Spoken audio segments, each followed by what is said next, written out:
Sergeant, and I'm the Australian Trainee of the Year for 2011.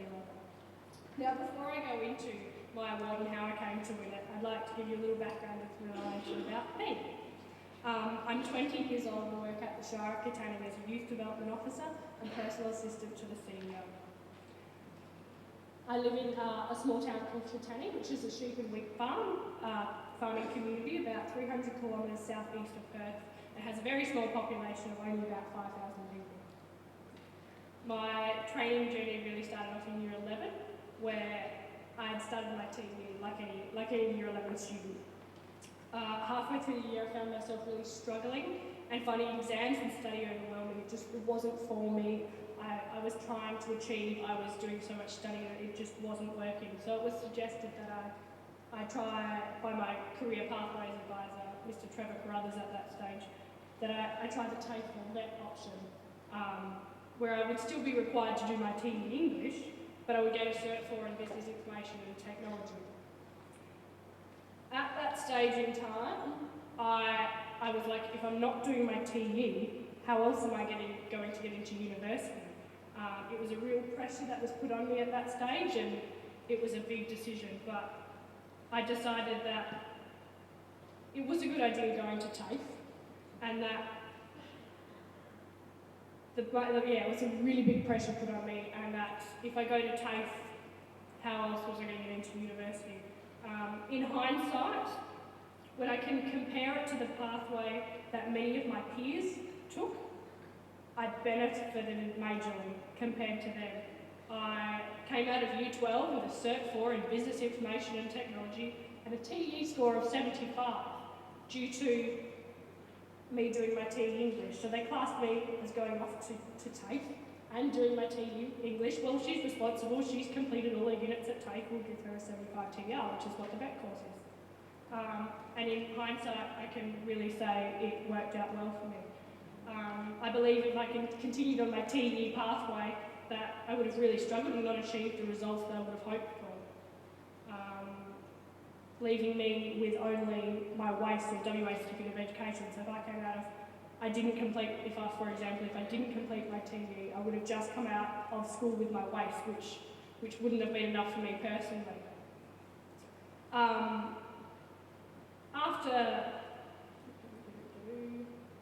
After school, I wasn't really sure on what I wanted to do. I lived in a small community. At that stage in time, I wasn't ready to go to university, and so I applied for the Trainee Youth Development Officer's job at the Shire of Katanning, where I would gain a Cert 3 in Community Services. I believed applying for this traineeship was going to give me so many benefits. I would earn money, learn and gain experience all at the same time. As a Youth Development Officer, I developed and delivered divisionary programs for youth aged between 12 and 18 years old.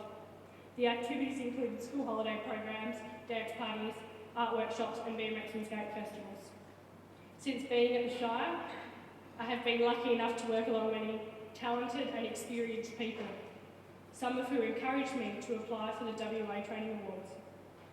With lots of support, I applied and was lucky enough to be chosen for a panel interview, which then resulted in me being chosen in the top 4 of my category for WA.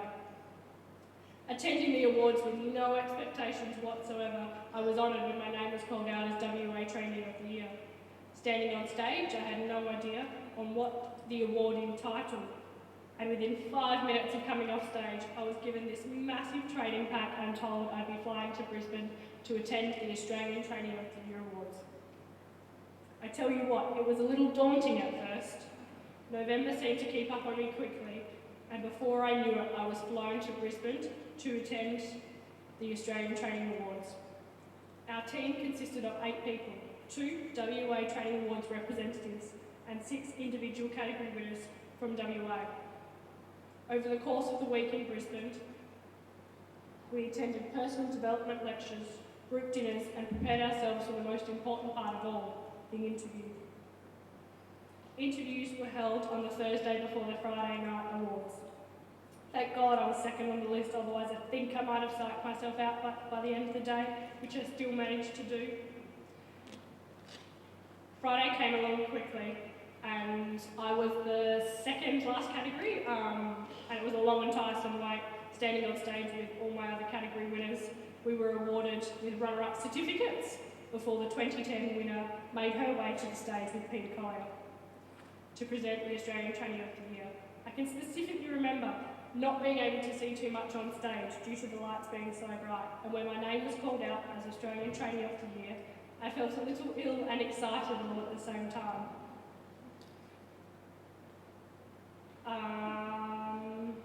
It has been an honour to be presented as the Australian Trainee of the Year, and I'm an ambassador now for traineeships.